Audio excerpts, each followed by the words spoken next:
way too much body. I'll stay right there. I'm going right there.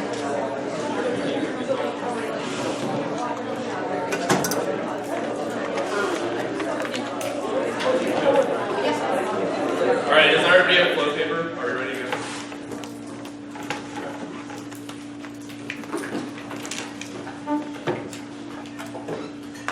Plan: the United States federal government should eliminate anti-dumping tariffs on solar panels manufactured in the People's Republic of China. Contention one is warming. First is cooperation. Solar disputes undermine U.S.-China cooperation, kills U.S. credit, and leads to Chinese retaliation. Step learned all 16. The disputes between the U.S. and China with regard to solar panels undermine U.S. authority in leading the world towards solutions to climate change that may induce China to engage in similar behavior. Cooperation is essential to sustainable growth because traditional multinational regimes are not equipped to solve global problems. Locking in U.S.-China climate cooperation is key to solve warming. The impacts are happening now and escalates to extinction. Lead 14. Scientific studies warn that worst-case scenarios for climate change are most likely. Anthropomorphic climate change is responsible for floods in Pakistan, heat wave in Russia, melting ice and sandy. China-U.S. cooperation will be critical to whether the world cooperates and how effective cooperation is in responding to this existential threat posed by the climate. The countries can build decades of cooperation and energy to seize joint energy development that would disseminate clean tech. And cooperation between the U.S. and China sustains momentum in the support of the Paris Climate Treaty and is necessary to limit warming below 2 degrees Celsius. Henderson, Job 16. What is the benefit of the U.S. and China taking action together? Each can have confidence in its actions. As part of a global effort, countries may hesitate to act in each. So everyone's stopping to live. The world is not yet on track to limit global temperature below 2 degrees Celsius. The actions to the U.S. and China create movement towards stronger action on climate change. These efforts will be important in encouraging countries to exceed their Paris goals and achieve decarbonization. And U.S. and the China agreement on resolving green tech barriers spills over internationally leads to success post Paris. I'll get all 16. Fruitful areas for cooperation include cutting tariffs on environmental goods. Bilateral cooperation can help countries better access tech needed for cost-effective climate mitigation and accelerate innovation to future green tech. Demonstrating the action China and the U.S. may encourage other countries to increase mitigation cooperation, can improve trust and track progress towards achieving targets. While China and the United States have different interests, climate change represents an area where interests converge. Successful China and U.S. cooperation over the Paris architecture may prove crucial in paving the way for broader international cooperation. Second is solar tech diffusion, and resolving countervailing tariffs is key to global solar industry. Keep solve warming. 016. Trying to slow down subsidy rollback in the prime global solar markets are a headwind in the fear of expanding renewable manufacturing infrastructure. The U.S. should settle their dispute before the industry is hurt. Measures to reduce this inflow of Chinese solar panels hamper the battle against climate change. Tech diffusion is key. Hitting emission targets in time depends on cheap solar. Meckling and Hughes 15. The solar dispute escalated when the U.S. broadened tariffs. The survival of solar and the decline in the cost of clean tech is allowing to complete depends on de-escalating trade roads. We will only reach climate targets with abundant, cheap clean tech. And warming is real and anthropogenic. There's scientific consensus shipment. 13. Decades have been successfully warmer. This trend is likely to continue. Juries in. Climate change is real caused by us and the threat. IPCC is the most vetted and exhaustively researched scientific paper in existence. IPCC represents 600 researchers. It is 95% likely that human gases are the main cause hotspots move erratically around the globe. Earth is gaining heat faster than anticipated. Acidification is sucking up plankton. The basic food chain of the planet. There is unanimous agreement that IPCC's conclusion to be conservative by design. We are creating a different climate that the Earth has never seen. The time is running out to avoid the catastrophic collapse of the systems in which human life depends. It's not too late. Emissions reductions can avoid delay catastrophic impacts. This is Chesapeake 13. The world could avoid damaging climate change if emissions occurred. The studies, the first comprehensive assessment cutting emissions to keep the temperature rise to within 2 degrees. 65% of adverse impacts can be avoided. Declining crop productivity and flooding can be reduced. Adverse impacts can be delayed by decades until 2100. Reducing emissions can't avoid climate change altogether, but it will buy time to make building, transport, and agriculture resilient. And we've already reached 400 ppm. The only chance to reduce CO2 levels is the success of the Paris Agreement. Thompson, 16. Will they dip below to 400 ppm? Are we now in an over 400 ppm world? 400 ppm is about the excess heat trapped by 400 ppm versus 399 is small. With levels this year already near 410 ppm. Do you realize how fast this is going? Keeling is hopeful the signing of the Paris Agreement and action to limit emissions. Well, this will start a plateau. If Paris is successful, this curve will look very different. The difference between 1.5 Celsius and 2 Celsius warming minus only 2 degrees results in sea level rise, act failure, and coral reef ecosystem collapse. This is European Geosciences Union 16.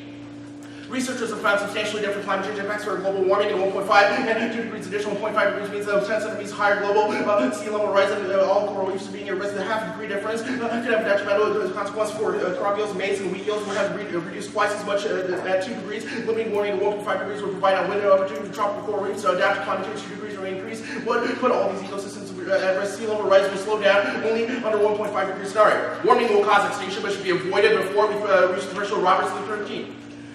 Extreme heat waves have severe impacts, causing forest fires and harvest losses. They can exceed the adaptive capacities of natural system. Warming to 4 degrees would increase 150% acidity of the ocean. It will lead to a sea level rise. It will exacerbate water scarcity. Ecosystem will be affected. Extreme weather events. 4 degrees seems likely to become the dominant driver. Ecosystem surpassing habitat destruction is the greatest threat to biodiversity. Research indicates rapidly rising crop yield reduction. This will add up to displacement of population, having the consequences for economic trade system. There is no certainty that adaptation is possible. There is a non-trivial chance of civilization breaking down. The feedback loops will make climate change irreversible. And climate change is comparatively more catastrophic than other impacts. Wagner and Weitzman 15. Opinions differ on what should be called in their next session, with some include nuclear acts and terrorism, others only nuclear war reaches the global label. Let's consider asteroids, biotech, nanotechniques, pandemics, robots, and strangeless. Most are highly uncertain probabilities alone. Might probably point what the forecast, but the size of the impact matters too. What distinguishes climate from biotech, nanotechniques, and pandemics, the high chance of eventual planetary catastrophe. Climate is not only the worst case scenario, but there's no other problem where the probabilities multiplied by the magnitude of disaster is high as with climate. Contention 2 is straight. Tariff disputes over solar panels create U.S.-China trade war to escalate ZER 16. Import duties on solar panels could escalate U.S.-China trade war. Commerce Department slapped 39% anti-subsidy tariffs on China-made panels and leads to cycles of retaliation that causes a long-term trade war. Vincent 12. China may bring countervailing duty cases against the U.S. products. Now, the Chinese officials call the duty of proper and equal counterattack. The duties imposed on solar panels stir up a trade war. In years of animosity, China may die out. Judicial process give up on rules. China may retaliate against the U.S. And that collapses the global economy and prevents sustainable growth. The plan is a key confidence-building measure. Stemler et al. 16. A U.S.-China trade war would cost tens of billions of dollars. The U.S. and China are the largest and most influential. Their policies will determine the prosperity and stability of the global economy. Their ability to work together will play a vital role in the short and long run. In free trade context, G2 can usher in a balanced approach. This should begin with the U.S.-China cooperation. Only then will rhetoric match reality, saving 7 billion humans. An escalation of U.S.-China trade war is likely and causes global great power wars. Beam 16. Conflicts over trade are deepening, and with the promotion of economic nationalism, threatened global trade war similar to the 30s, fueling conflicts that threaten another global conflagration. And global economic decline causes extinction. Harrison Burroughs 9. While we believe the Great Depression is not likely to be repeated, lessons include harmful effects of democracy. There is no reason to think that this will not be true in the 21st century. The ways in which conflict could grow seems more apt in a volatile economic environment.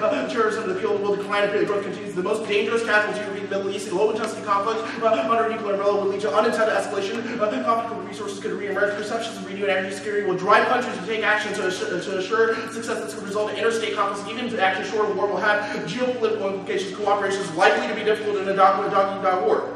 Contention 3, solvency.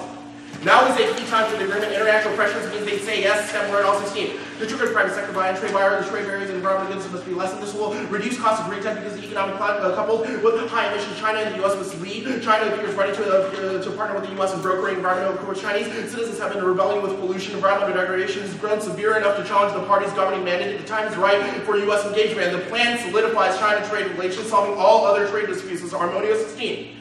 There can be cooperation between the U.S. and China. If these countries combat issues like emissions, then it is possible for the two to come together in solar panels. The U.S. and China would remove any trade tariffs. It allows all parties to reach a compromise that bolsters solar panel industries of both countries. They encourage cooperation that can prevent future conflicts and serve as a model for other trade disputes.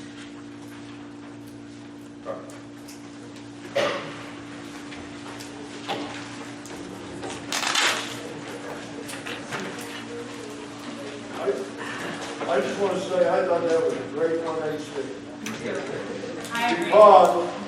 Because you can understand every word he was saying. He hit the tags harder and louder. He put inflection in the cars. Okay, if you've not noticed it, this 1AC has already answered all causes on trade, all causes on warming. A 1AC should be designed to set up distinctions and answers to expected arguments. But you've got to understand it to do that. That was great. Thank you.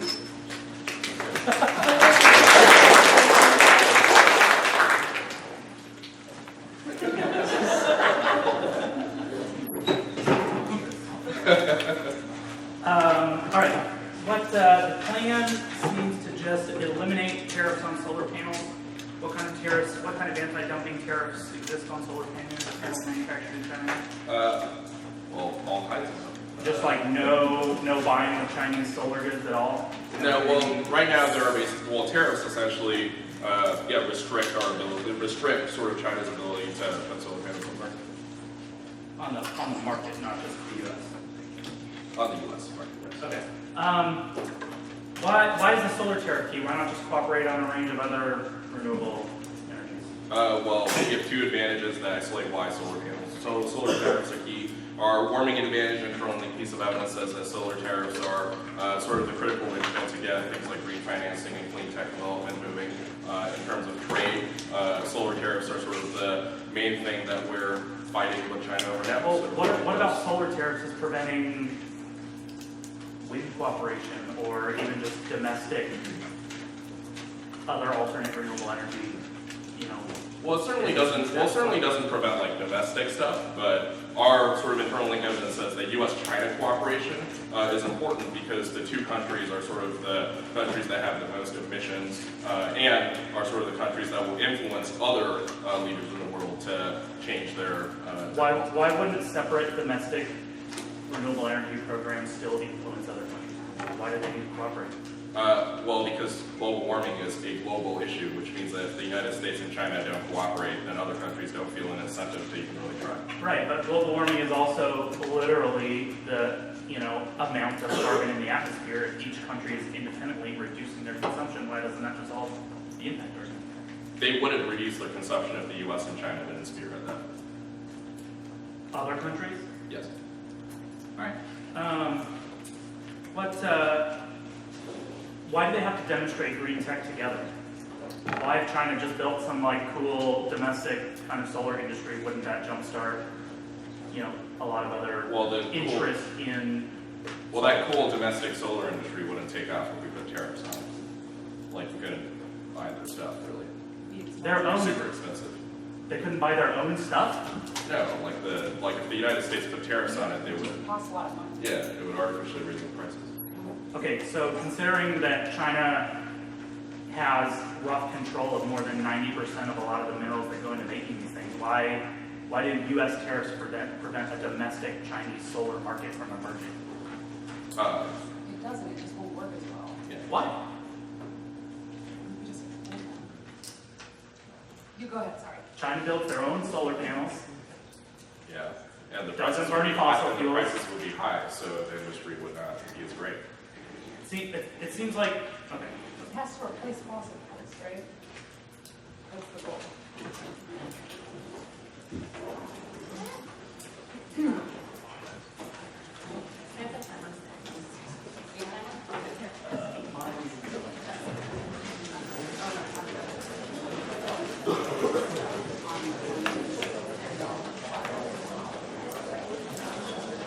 The order is 4 off.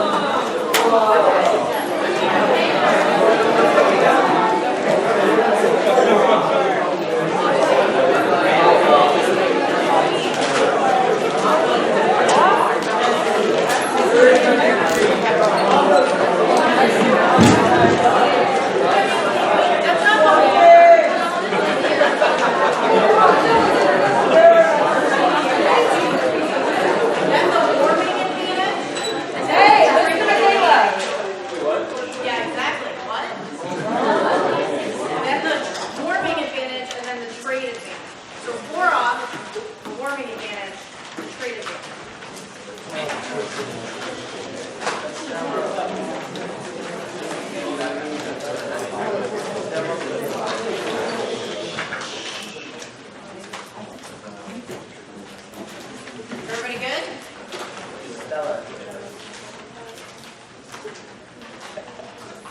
First off is T, engagement. A, engagement is influence of policy. Being nice is not enough. The plan must seek to change broader policy.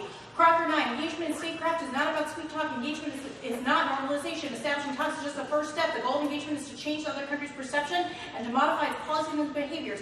B, violation. The plan increases context for their own value enough to change broader policy and just removes a barrier to engagement. The objectives of influence must be specified for policy analysis. Hayden 13, the ambiguity of engagement provides cover for policymakers seeking some relief from the mandate of evaluation. Metrics indicate whether or not one's efforts are succeeding at influencing the target. C, the apt interpretation is bad for debate. Limits are necessary for negative preparation of class, but the app's interpretation is too big. There are an infinite number of economic and diplomatic contacts that could be made, or small changes that remove barriers to engagement. Only limiting the plan to contacts which are important enough to influence policy can we set a reasonable limit on the topic. D, T is voted for pedagogical reasons. The only way we can learn to rigorously test ideas and respond to rigorous testing. Next up is the EU counterplan, text. The European Union should offer to commit to legally binding climate change agreements with the People's Republic of China, facilitated by the EU-China partnership. And that solves warming. EU-China co-op on climates as a global model. Ribera 15, China and the EU committed to achieving an ambitious and legally binding climate agreement. China and the EU expressed the need to increase climate ambition. The European and Chinese cities offer important ground for common understanding and cooperation. Exchange of best practices should be facilitated by the EU-China partnership. China and EU needs to serve as a building block in universal climate governance. Next up is the Xi. 1. Xi's rivals will maintain a political stalemate to prevent Xi from engaging in his most radical policies, but external shocks to the system break the stalemate. Pay at 16. Xi's rivals have no direct means to undermine his authority. The absence of a clear alternative ringleader complicates the calculations of Xi's foes. His rivals belong to different factions that are divided. The only recourse is feigning compliance while subtly distancing themselves from his policies through silence and inaction. This inchoate force can be expected to frustrate Xi's moves to consolidate his power. They are likely to vigorously oppose any attempts to stab the deck and the Politburo. Without an external shock, this political stalemate is hard to break. 2. Xi uses U.S. engagement to display parity with the U.S. that allows him to accelerate his agenda. Li and Shu 14, when Xi defined the new type of great power relations, he described it in 3 points emphasizing dialogue, mutual respect, mutually beneficial cooperation. China aims to elevate itself to a level playing field. Obtaining U.S. support would imply Uncle Sam's recognition of China's strength and power. China wants to be viewed as an equal. By strengthening China's view of itself as recognized and respected power, Xi is able to foster stronger nationalistic pride in their CCP leadership and gain political capital to consolidate his own power. 3. Xi's agenda crushes CCP stability by anchoring other party members and is tempting to consolidate military power. Phillips 5.3. The Chinese president warned that the presence of cabals and cliques inside the party risks compromising the political security of the party and the country. There are careerists and conspirators undermining the party's governance. Xi has the army behind him. That is his bulwark as it was Mao's. Experts think the war and corruption has generated discontent, feels suspicion Xi is using the campaign as a pretext to purge his political enemies. Given the extent of corruption, you can only push it so far without doing serious damage to the integrity and unity of the party. 4. CCP collapse causes regional instability and nuclear war. Yi and Story 13. Political and economic collapse in the PRC resulting in territorial fragmentation, civil war, and refugees. These scenarios have a profoundly negative impact on regional stability. Political disintegration might result in millions seeking asylum. Such an unprecedented exodus would put a severe strain on the limited resources of China's neighbors. A fragmented China could result in nuclear weapons falling into the hands of irresponsible local provincial leaders and warlords. Next up is the TPPDA. 1. TPP will pass during lame duck, 4C74. The Obama administration secured final passage of TPP before Obama leaves office in the lame duck. The push to pass TPP is consistent with Obama's expected to press the globalist message that Americans and Europeans must not forsake their open and interconnected societies. 2. Obama needs all his PC to get it done. Huffbauer 15. The TPP must survive a perilous journey through Congress. Obama will need to agree with his congressional counterparts, Senate Majority Leader McConnell and House Speaker Paul Ryan. It appears that President Obama will use every ounce of his political capital to secure the congressional approval of TPP in 2016. 3. The plan will cost political capital and massive GOP opposition to China climate cooperation. Nakamura 14. Bipartisanship was quickly erased. McConnell and Boehner criticized the announcement of a new climate deal between the United States and China. The president continues to send a signal he has no intention of moving toward the middle. That is already hurting jobs and squeezing middle-class families. Obama intends to double down on his job-crushing policies no matter how devastating the impact. You cannot issue all the executive orders you want if you don't have any money to enforce them. They don't go very far. We're only pretty aggressive and using power first. 3. TPP failure causes Asia wars. Moral motive 15. If the TPP falls through, it could greatly hurt America's ability to stabilize the frontier politics of Asia. TPP failure causes strategic problems for the U.S. and the Asia Pacific as countries get richer, more interdependent, and become more invested in the well-being of their neighbors. With the TPP, this fact will be less likely to escalate into a full-blown crisis. The U.S. is more inclined to intervene in situations threatening its glowing trade interests. Without the TPP, the potential for miscalculation and escalation increases. Failure would send a signal that the U.S. no longer has political will to lead. This will increase the incentive for states to jockey for regional hegemony. 4. That's the most likely scenario for war. Campbell 8. Asian nations are preserving their interest in real power in a period of tremendous uncertainty. The hope of great power rivalry is alive in Asia. Massive military investments along with historical suspicion of contemporary territorial and conflict make coordination possible. Asia is not a theater of peace. It is a cauldron of religious and ethnic tension and the most likely theater for major nuclear conflict. Mark that conflict.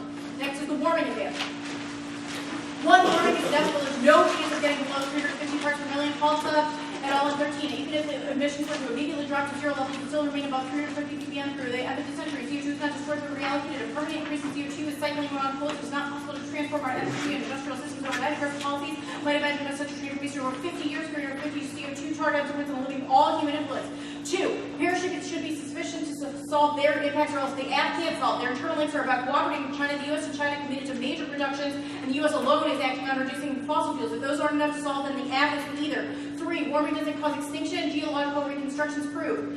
Castillo et al. 11. Dumont predicts the end of civilization that heating effects can make the world uninhabitable. These studies do not take account of geological reconstruction during the Eocene. Global temperature was at least 5 degrees higher. That was the golden age of light twist and much living biomass. At the beginning of this, there was extreme warming. This did lead to some extinction of the oceans, not the end of the life on the planet, nor to mammals, so mass extinctions. 4. Can't solve in time. They don't have a card that says solar energy alone is able to bring warming below 2 degrees before their impacts kick in. 5. Proliferating solar energy is too expensive and inefficient. Longboard 16. Solar isn't cheaper than some fossil fuels in the real world. Solar will be a trivial contribution to global energy even in 2040. If everyone does everything they promised in the Paris Climate Summit, the world will get 2.4% of its energy from solar. It will cost a fortune. 6. China's solar industry doesn't depend on the U.S. It can build their own panels. They don't have a card that says cooperation is necessary. 7. Solar diffusion and co-op are both irrelevant. It's impossible to meet emissions targets. WSJ. 15. China and India won't undermine their economic growth. Countries will launch random emissions targets with no global goals. There are no consequences for failing unilateral rules being challenged. Of course, diplomats can't explain how the U.S. will meet targets. Nothing from Paris will have a discernible effect. Researchers study the IEDC's temperatures will rise 3.7 degrees if they are followed to the letter. Next, the trade advantage. 1. Domestic pressures and tons of other disputes mean the app can't spill over. Tally and Manier 16. The U.S. and China are seeing economic tensions flare over currency. Chinese leaders worried about deeper economic slowdown are trying to keep factories humming. 2. No impact. Their internal link never explains how trade disputes turn into shooting wars. 3. Steel takes out app solvency. 0 hedge 16. The U.S. opposed a 256% tariff on Chinese steel imports. Things have turned progressively worse. The U.S. unleashed a nuclear bomb, drastically escalating trade war with China and imposed duties of 502% of cold-rolled steel. They discouraged Chinese exports to the U.S. unsustainable. 4. No internal link to overall trade. They don't have a card that establishes spillover from solar to the broader trade relationship. 5. Even a full trade war won't lead to armed conflict. Pleasure 11. The curious thing about trade war is unlike the actual shooting war, it has no historical precedent. There's never been a significant trade war. All history records are minor skirmishes. The standard example and has been denied by almost every economist who has reached the question in depth. The rest of the world will engage in these struggles all the time without much harm. It will be no different if we join the party. 6. Economic decline doesn't cause war. Military came war spring from economic crisis. There would not appear to be any merit in this hypothesis after studying 93 episodes of economic crisis in 22 countries. Much of the conventional wisdom about economic crisis may be wrong. Severity of crisis before no relationship to collapse of regimes or violence.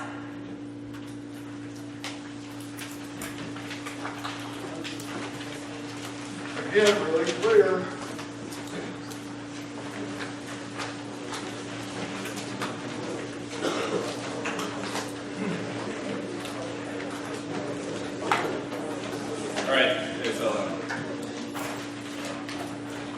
What's the status of the cap plan? The status quo is always a logical option. Okay, and what are the net benefits that you're claiming in The politics DA and the cheating. Okay. Does the counter plan solve for either warming trade or? I would say that definitely solves warming, and we could make an argument that it solves for trade, but we haven't really done that yet. Okay. So the counter plan text says you offer a legally binding climate change agreement. We sure do. What stipulations does those entail? It would entail provisions to ensure that both the EU and China, lock in some of the things that would be necessary. What are some of those things? Some of those things would probably be energy efficiency, commitment to renewables, reducing fossil fuel emissions, the kind of stuff that the AF relies on to solve warming. Okay. The ununderlined portions of that Rivera card that your solvency evidence says that the China and the EU, quote, committed to a legally binding climate agreement already at the Brussels summit. Why isn't this counterplan just the status quo? To be fair, I actually read that part of the card. And we think that those agreements set up a framework for the EU and China to be able to cooperate and to commit to things that demonstrates that they have. Why isn't the status quo just momentum towards what the counterplan is asking for? Well, because we don't think that those things are locked in yet. Okay. Let's talk a little bit about the GDA set. Okay. Your Yi impact card says that CCP collapse is potentially going to happen because of quote, a growing population, a shortage of natural resources, deterioration in natural environment. Yeah. How does a political stalemate help the CCP survive all three of those things? Well, I guess our argument isn't exactly that a political stalemate helps him survive, but rather that the reforms that she would push through once he has the kind of goodwill generated by the plan, by demonstrating that Wait, isn't China... the whole point that she needs to be in a stalemate? Well, the argument is that it's in a stalemate now, and that prevents the reforms from going through. The argument is that the reforms going through is what accelerates or causes the instability. Wait, what's the relationship between the reforms and growing? Well, the reforms, that's indicated in both our, mostly the Phillips evidence, which says that there's a bunch of suspicion that she would be using using those reforms to expel political opposition, and that there's a surge of kind of nationalist sentiment as a result of that. Let's talk for a second about the warming advantage or Costello evidence. The qualifications for Costello is that they are health specialists in child health. Why is that relevant to global warming? That alone is probably not, but it would appear that Anthony Costello has studied some geological reconstructions that are studies done by I too have other studied people. them. That's What good. makes You should then that know reasonable? that warming will cause extinction. Really? Yeah. Okay. And Children are our future. fair enough. Child health is very relevant to it.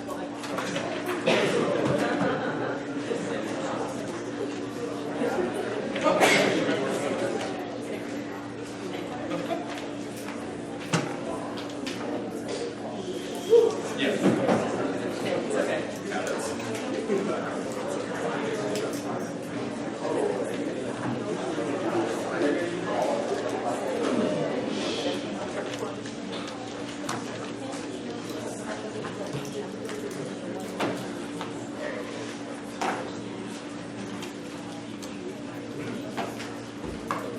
Okay. It'll be T. Warming. Trade. The EU counterplan.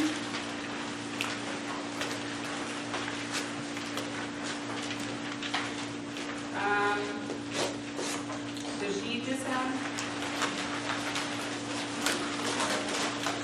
TPP.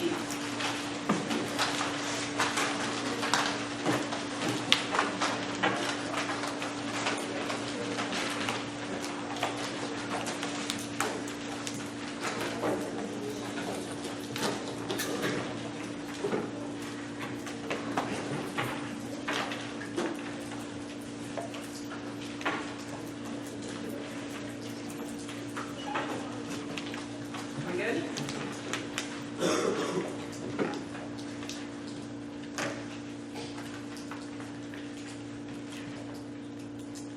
T. 1. We need. Plan is a significant trade concession to China that builds the foundation for broader collaboration. Tau 14. The two nations hold the world's largest clean energy market. Trade has potential change to the economic landscape. Trade connection, if dealt with well, will lay a strong foundation to build dynamic energy and climate partnership between the U.S. and China. 2. Counter-interpretation. Engagement is unconditional ties. Smith at 5. Engagement is building close ties with the government, civil society, and our business community of another state. Most cases of engagement entail building economic links and encouraging trade. Conditionality, in contrast, is linking. Perceived benefits to fulfill economic conditions. Engagement implies ties, but with no strings attached. For our interpretation. A. Conditional engagement is terrible for the neg. The applicant can see that China has no case in every debate. There's no chance of the neg winning a link. B. Over-limiting. Their term is arbitrary and overly narrow. This creates bad debates that are anti-educational. C. Their focus on long-term salient engagement is too narrowly focused on the end goal of policy. That fails. Engagement policy is best understood by analyzing and comparing its strengths of engagement. Recipe 1.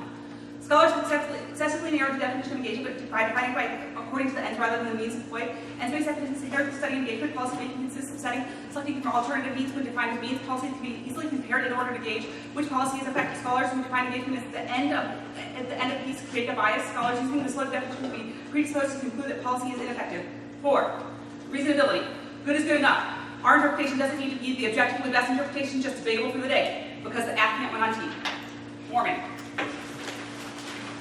U.S.-China cooperation has not extended to solar tariffs now. This means that the price of renewable energy will always be too high. That's our lead evidence for the 1AC. This sets a standard, which means that the rest of the world is not able to transition to renewable energy, which means that there's no solvency to the status quo. Our Henderson jockey evidence says that thankfully the plan can turn this around and create cooperation that sets a leadership model for the rest of the world. The 1AC also concedes the argument that the plan solves the decreasing solar prices. That's our ranking evidence. That also creates innovation because other companies will be able to innovate in solar. They say warming is inevitable. This evidence is from 2013, it's pre-Paris, and is terrible. Our Henderson evidence and our Thompson evidence assumes this, and it says that we can get under 400 parts per million, which is what we're at now, because of Paris. Also, they considered our European Geophysical Union evidence that says that we can keep at 1.5 degrees, but warming to solve sea level rise, egg collapse, and coral reef collapse. They say The status goes off, no it doesn't, that was above. They say warming causes extinction. Their causal evidence is terrible. It's from a hack. This person is paid by oil companies, and Robert says it does cause extinction because increasing CO2 levels collapse in agriculture and cause ocean acidification. They say we can't solve in time. Yes, we can. That's above. They say Lombard. Lombard is a bigger hack. He is paid by oil companies and also has weird hair and plant salts. They say China alone can build panels. That doesn't work. That's above. And they say solar is relevant. China won't, and this card just says that China won't do it, but they will. That's what will be on the sheet just said. Trade. They say domestic evidence literally is about chicken feed. It's not credible. Our 1ACZER evidence is better. It says that a spillover of trade in solar panels will cause all the rest of these disputes to be escalated. They say steel takes out. No, it doesn't. Steel is not key to Chinese economic reform, which means the Chinese don't care about it. And they say no armed conflict. Yes, armed conflict. Our evidence says solar tariffs cause retaliation, and it's empirically true because of the Great Depression. They say no war. Yes, war. Harrison Burroughs says that resource wars will cause states to lash out. EU counterclaim. 1. Solvency deficit. U.S.-China cooperation is the linchpin of solving warming. Fenimore, 16. It is terribly important that cooperation continues to function. The ongoing commitment between the U.S. and China to cooperation on climate issues is of the utmost importance. Our two countries are responsible for half of the problem. If we get this right, there's no community. If we don't, all bets are off. 2. The counterclaim doesn't solve Paris because it looks like the U.S. is lagging behind the world. That's being solved globally. That's our 1AC evidence and also on the warming advantage. 3. Conditionality is a voting issue. It splits 2AC time allocation among multiple advocacies, increases education by reducing in-depth discussion on issues, and was good for the goose, good for the gator. And it justifies permutations like do the counterclaim. 4. PERM. The U.S. should remove solar tariffs, and the EU should offer a legally binding climate agreement with China facilitated by the EU-China partnership. Bellis, 2015. Cooperation on climate is one of the most successful areas of China, U.S. and EU cooperation. All three actors upon common purpose together. The multiple bilateral relations are being interwoven into collective action. This is not your grandmother's balance of power. Climate change is the prime example of issues that are cooperative diplomacy. And 5. China say no. There's no incentive to agree with the West.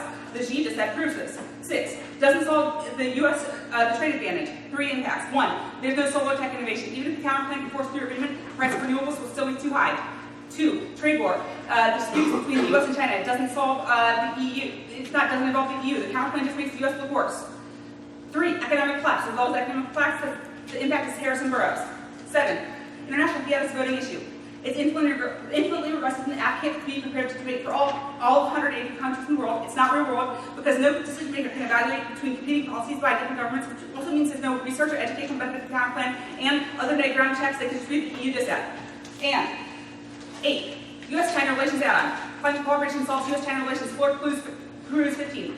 Through cooperation between the countries may have needs to other topics. Climate change is just one country, one topic where the countries can see eye to eye. We're going to find common interest in the SDS, Tibet, human rights, and trade. Climate change may be the great saver of U.S.-China relations. 9. Impact. Breakdown in U.S.-China relations causes global nuclear war. Finger in year 2013. The emergence of a dangerous zero-sum world could see intensifying rivalries that render competition impossible. Its governmental mechanism break down the world economy in tailspin. The U.S. and China fail together to resolve regional tensions with still out of control, leading to military conflict. Xi just said. 1. Not unique. Xi will get his economic reforms down, weighing 516. Who's in charge of the Chinese economy? If any doubts that should have been removed by the publication in the People's Daily of the one tweet by Xi, founding his economic policies and publications unstable message, Xi has decided to take the driver's seat. Xi is determined to bet on the restructuring instead of seeking short, unstable growth despite staggering on Xi's strong leadership and rapid consolidation. He stands a good chance of succeeding. 2. No impact. Multiple empirical examples disprove the fragility of the CCP, the Cultural Revolution, Tiananmen Square, etc. There's no evidence that supports regime collapse. Tau 15. China is sick, but so is every other country in the world. Yet nobody has declared the coming collapse of American or European democracy wide. China may be facing performance crisis, but also facing a legitimacy crisis. But that is facing a legitimacy crisis debatable. If the state could survive the Cultural Revolution in 1989, why couldn't it survive another crisis tomorrow? Reporting question the CCP has made a stay in power for so long. Thanks, Jerry. Have a pen. Good. Turn. Economic reforms keep the Chinese climate production scores to 24. Chinese leadership is not advocating transition led to consumer-driven refinance offers avenue for China to delivering positive results for citizens. Refinance was written part of the last 5-year plan. Refinance presents small SR for international investors. China will at least invest $320 billion per year in the next 5 years. Current resources cover more than 50%. TPP. 1. The election means that TPP won't pass guide 714. Progressives is the hope assuming for the TPP because there are no anti-TPP complaints in both convention platforms. I don't think there's much chance for it passing in either in this presidency or next year. And won't pass the lame duck. Washington Post 712. McConnell's passed out on the rule for Obama's trade agenda, make it virtually impossible to pass TPP and the lame duck chase are slim and winners win. Hirsch 13. Both fact was unquantifiable with meaningful, said Ornstein. The preference issues that the floating interest in aligning employees winning wins. Winning on one issue changes the calculation for the next issue. If conventional wisdom is the president not to do what he wants, he chooses to change the calculus. And TPP doesn't solve Asian stability, go to 15. The assumption is the policy is positive to lower reflex of the community may not always hold true course, except if the rights market will be a major issue. TPP is not the only trade deal in Asia. The RCEP includes all 10 ASEAN countries, China, Japan, South Korea, India, Australia, and New Zealand. RCEP may prove to be a better agreement that to bring rival Asian nations together. Sorry.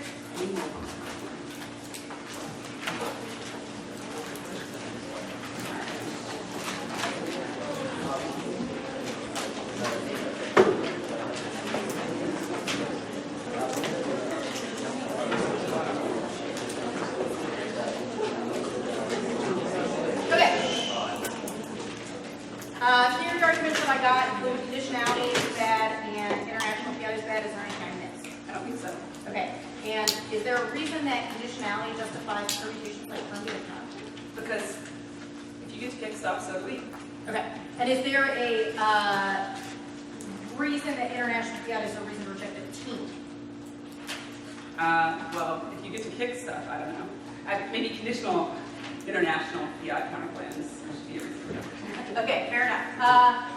Your Tao evidence, which is the first part on T, says that it's very optimistic about the plan. It's like the U.S. and China have large energy markets and a trade connection would be awesome. Why is that a reason you meet that interpretation? Well, I think that it just, your interpretation says that you just have to have the goal of engagement, right? Well, so the goal of the plan is that relations would improve, right?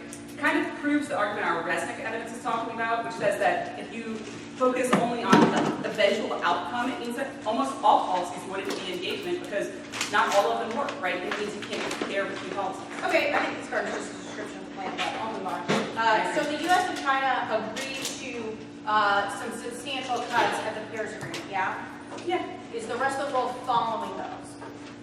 Yeah, but that will not be enough to stay below 2 degrees. But if the rest of the world is following on with those cuts, why isn't that enough? And how can we distinguish that from the plan? Well, they are for the most part, but we still have to take more actions, right? What do you mean by for the most part? Well, not every country in the world, and it has to be Which ratified countries in the aren't following now that would follow post the plan? lots of them. Any examples? India. Okay, India's not following along now, but does follow if we cut our tariff on solar. Well, because it decreases the price of renewable energy, right? It makes it gives it an economic incentive to adopt solar panel or use solar rather than coal, right? If solar is super expensive, India is not going to build power plants that are sustainable. Fair enough. So your uniqueness evidence on the SHE-DA says that he'll get his reforms now. I'm wondering why that hasn't happened. If that argument is true that reforms are going to happen. Well, China is not a democracy, and so we don't really they don't have a Congress that votes and passes stuff. So it's happening now. They're not going to put out there's not going to be a vote tomorrow, but those reforms are happening slowly. When What they happen, elements it's of just the happening. reform are already in place?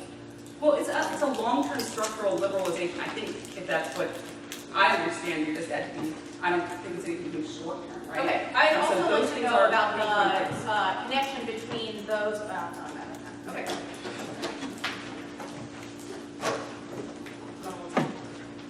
Old man Brett. All right. Old man Brett. Panel Lindsay. Telling you that. See what I said about the 1AC? She was able to dismiss so many arguments just by referencing the cards in the 1AC. And notice that for the most part, here's the important thing. Let me get to. There was a problem though with her answer on trade war equals shooting war. Because that was just, we have a card that says it does, you have a card that says it doesn't. All the other answers were distinctions that dismissed entirely the neg argument. See the difference? So it's not a yes, no, it's a yes, but that doesn't matter, etc. So, what would you do if you were this affirmative team for the next debate? Try to write into the trade war advantage a reason why this particular dispute, or a dispute at this particular time, or some distinction means that the war is more likely despite that evidence. Okay? I've got more, but I've been doing all the time. Go. What did you notice about her answers to the disadvantage, the counterplan and T? Could you follow exactly what her line of argument was? Did she both indict their arguments and make her own sort of at the same time? Yeah. So she was able to save time by saying things like, this is a problem with the way that they understand how the topic works on topicality. And by the way, here's our interpretation, which we think is better for, wait, did she say it's better for aft ground or better for neck ground? Neck ground. So the affirmative is making an argument about why it's better to be negative under their interpretation, right? Which is a full level more sophisticated than ground is good overall, right? Because it's a comparative statement that tries to make it better to be negative, which is not what you expect affirmative teams to do. Does that make sense? Could you understand her theory debate? Did it have actual reasons in it? Did that sound different than when you do theory debate? When you do theory debate, it's like, the kind of way conditional, we don't like conditionality, we don't like that to be murder because it's still the F5. Right? So you'll notice that she has developed reasons so that if they wanted to in the 1AR, they could extend one of those reasons and have still a reason to reject something, as opposed to having to extend each of them to make a semi-coherent sentence, right? That's an important part of a theory debate. You actually might have a thing in your head that explains why international fiat is bad. Why is international fiat bad? What'd she say? It's infinitely aggressive. What does it mean to be infinitely aggressive? Yeah, there's lots and lots and lots and lots of countries. Probably a lot of them have to do with climate change, right? So why isn't it India? Why couldn't we do, the United States and India? Why couldn't we do Russia, right? Any other countries have relatively large developing economies but still in the same boat. Does that make sense? Just one other point. This is a new counterpoint. It's obviously a throwaway position. It doesn't solve the second advantage at all. It probably doesn't solve the first advantage. And they've got to win politics to have a net benefit. And if they win politics, who cares about the counterpoint? So, what did she do there? They've got two theory voters and an add-on that they've now got to deal with on this counterplan. I thought there was maybe a little bit too much up above, but punish them for this argument. Make this, okay? See what happened there? Are we just skipping the block, Ken? You prepping answers to my argument? Yeah. Crowe, I know that's how this works.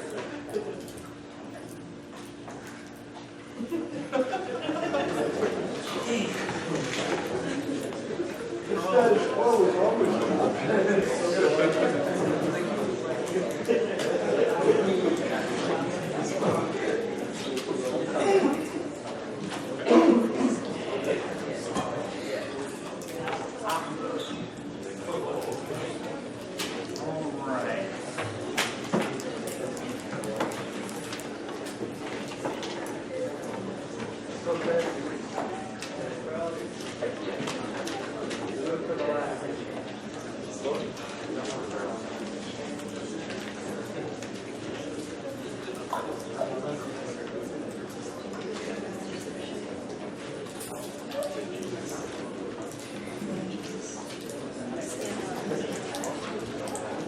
So we're going to go T.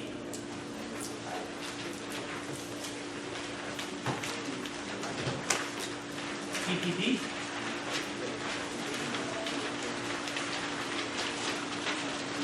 Warming.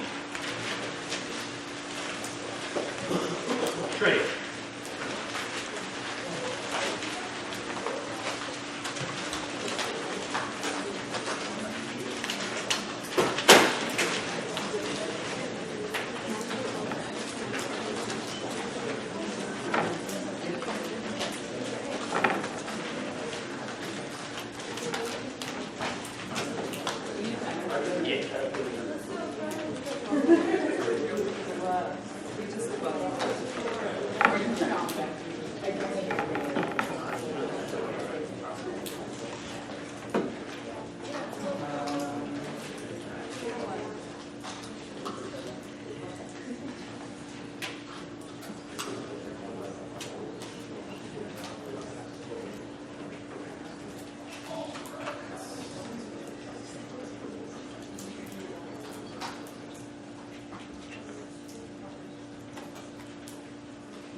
Oh, are you using these cards?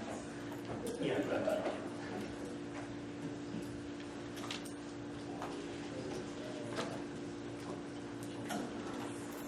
It's only like 5 minutes.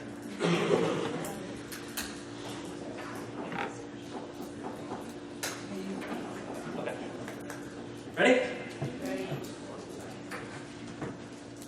Engagement is not just doing nice things toward China, but rather establishing diplomatic or economic linkages over issues. The bright line is clear. The plan must mandate interaction or talks as a baseline to its engagement. They say we meet, that the plan is a concession on trade and builds broader collaboration. It does not meet, for one, engagement isn't concessions to something China already wants. The Crocker evidence makes this argument distinctly that as a baseline, you must establish talks, not just do things that are in their interest unilaterally. And the key word in their tagline is builds cooperation. It does not mandate cooperation. The cooperation doesn't have to work in order to be topical, but the attempt to collaborate must be an on-face mandate of the plan, not merely an effect. They say counterinterpretation engagement is unconditional ties. That's their Smith evidence. It still violates. The so-called unconditional ties are an effect of the plan. The plan mandates zero diplomatic or economic statecraft, which is the language used in their Resnick evidence, and they don't meet their own counterinterpretation. Their Smith evidence says that ties and linkages are necessary conditions of engagement. They don't mandate unconditional engagement. They just remove a barrier, which was the 1NC language that they have no counterinterpretation evidence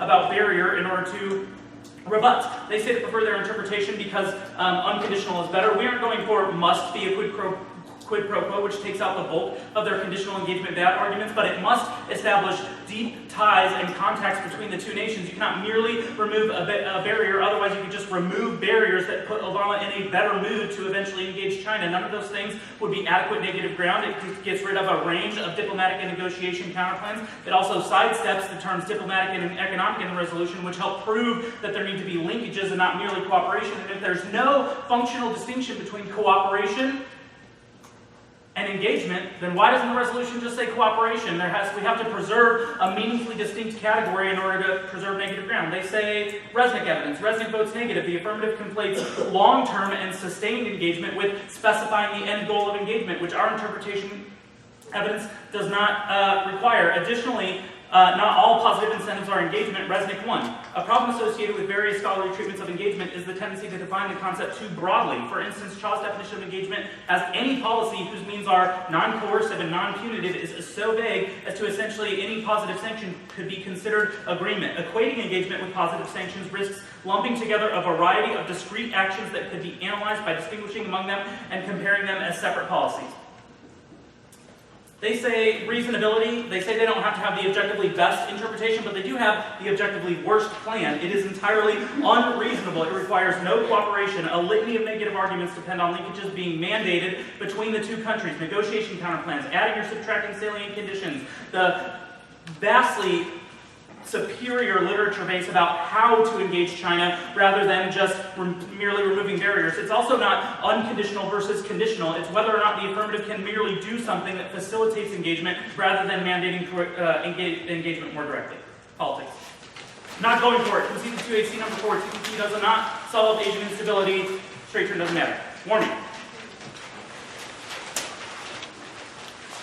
Not extending the first 1NC evidence, but there's an affirmative problem here. Why doesn't Paris Agreement solve by itself? This is the basis for most of their indicts of our evidence as being pre-Paris, some of our evidence as being pre-Paris Agreement. The affirmative distinctions between Paris effectiveness and the plan are all smoke and mirrors. Their evidence says commitment to Paris should be carried out, not that they won't be in the status quo. And all that evidence conveniently doesn't reference solar panels or tariffs more specifically. China has made a range of domestic commitments to reduce fossil fuel consumption, including decreasing meat consumption by 50% by certain targets. They've also committed to certain targets in the Paris Agreement already. All of the arguments about why there is necessary cooperation between the U.S. and China is, like I already said, it's a chimera. It's smoke and mirrors. It's just arguments to try to increase the credibility of all their solar power solvency evidence. None of it implicates the functional solvency of whether or not reducing fossil fuel consumption decreases warming enough in order to solve in the status quo. They have to make a distinction why credibility versus just functionally being able to do it in the status quo doesn't solve. Costello evidence, extend it. Their answer to the next couple pieces of evidence are just ad hominems without subsistence. The 1AC is littered also with monetary incentives for solar business, which would create at least an equal bias. We're also not saying that sticking with oil rules, so the indict doesn't apply to the substance of the geological reconstructions that Costello put together. There are some tagline extensions of collapsing agriculture and ocean acidification, which don't answer the adaptation internal warrants in both our Costello and Longboard, not Longboard, just Costello evidence. Extend Longboard. Oh, actually, first I have a couple more. Consensus of experts agree no impact to warming. Sue 10. Most experts don't view climate change as the end for humans. Even the worst case scenarios don't foresee extinction. The scenarios the climate community are advancing are not catastrophic, said Roger Hilke Jr., a climate policy analyst. A renowned climate scientist at Columbia University remains skeptical. The rise in CO2 isn't going to kill many people, and it's not going to kill humanity. It's also a double bind. They either don't solve fast enough, and they don't reduce the target. It's just a single bind. They just don't solve fast enough, right? Longboard, extend it. Weird hair, not enough of a good answer. This evidence says that proliferating solar energy by itself is too expensive and inefficient. Even if they solve the expense part, they don't solve the efficiency part, and it also creates market distortions that incentivize solar in lieu of a range of other renewable energy technologies, which is what the 1AC cross-examination was getting at. Additionally, other emissions massively outweigh the power generation that solar would solve. Agriculture is an example. Earth Save 11. Focus on CO2 is a serious miscalculation. Hansen showed that CO2 emissions are not the main cause of warming. Non-CO2 greenhouse gases are responsible for virtually all global warming. By far, the most important is methane, and the number one source is animal agriculture. Human sources produce 1.5 times as much methane as natural sources. Meat consumption has increased 5-fold. The collective effect on the environment and the hundreds of millions of livestock animals worldwide is enormous. And aviation is another all-cause. MonVO7, aviation has been growing faster than any other source of greenhouse gases. Carbon dioxide emissions almost doubled. Aviation will overwhelm all the cuts we manage to make elsewhere. Wall Street Journal evidence extended. Solar diffusion and cooperation are both irrelevant. It is impossible to functionally meet the targets with merely solar. They answered this as a China says no argument, but it's not China says no. It's just focusing merely on solar diffusion does not have a hope of solving the 2 degrees Celsius or the 1.5 degrees Celsius benchmarks in the Paris Agreement anywhere close to in time. I might come back and read another piece of evidence there. Great. Extend Tally and Magnier evidence, diplomatic pressure, and tons of other disputes mean the affirmative can't spill over. They just blithely say this is about chickens, but disagreements are much larger than solar. Currency, steel, China bashing. Even if solar tariffs are a big sticking point, there's no reason China sees it as enough of a concession, which goes hand in hand with the zero hedge evidence, the 1C number 2, which they merely just said steel is not key to China economic reform, but it doesn't mean that it doesn't create pressure and disincentives for cooperation on trade that would block solvency for the broader impact of their argument. Extend the Fletcher evidence, even a full trade war won't lead to armed conflict. This is the biggest mistake in the 2AC. They just say solar tariffs cause retaliation, but the language of retaliation and even conflict that you find in affirmative evidence does not mean war. It means not being nice on trade or escalating trade disincentives, but it doesn't mean that they're going to fight each other, and our evidence takes out that distinction and says you could have the nastiest trade war in human history and nobody would start launching nuclear weapons at each other.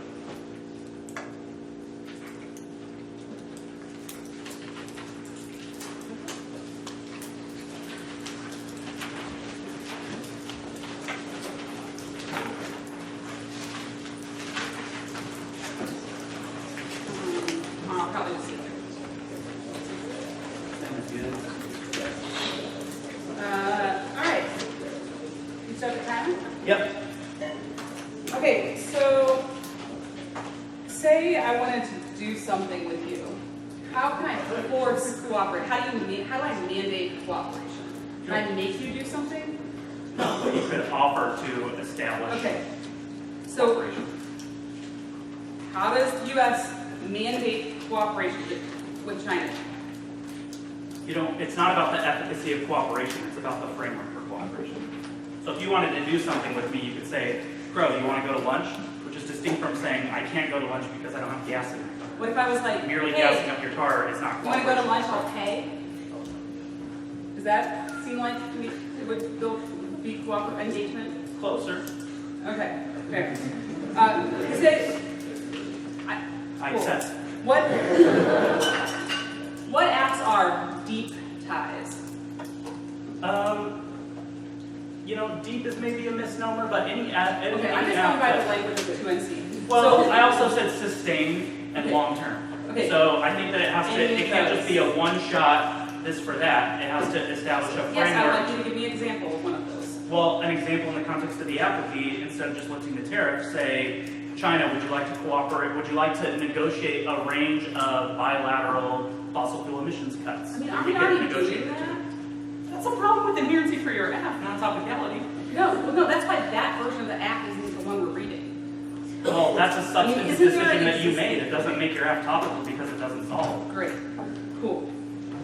So you, to answer my argument that your evidence was not qualified, you read a piece of evidence from Sue in 6 years ago. Jeremy Sue's a live science staff member.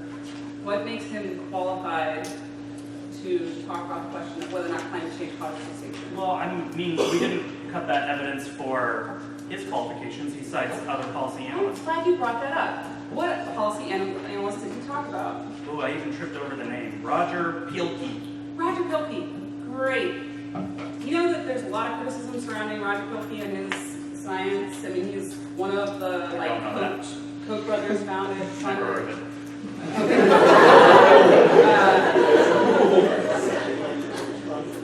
So this is just saying that the rhetoric is really bad. I mean, do you have any warrant besides that's just not blatantly funded by Exxon? And do you have any evidence? I think that the rhetoric of extinction outpaces the warrants for why adaptation would be able to mitigate some of the So, more then, fear-based existential impacts. The consensus of scientists versus one guy or a couple guys who are funded by the Koch The brothers. consensus of scientists is not that warming will cause extinction. The consensus of scientists is that warming is I real. think we'll have to disagree with about that. And We're do you have any disagreeing evidence about of lots of that? stuff. What? Do you have any evidence of that? Okay, no. That's what the consensus is.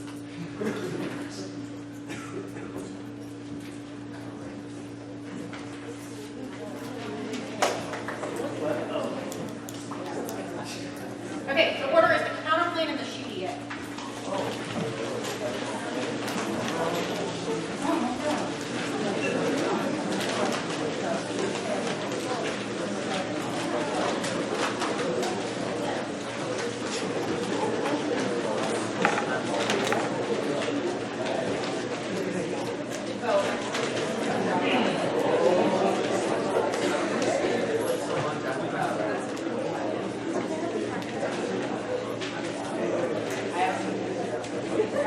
Okay, everyone ready?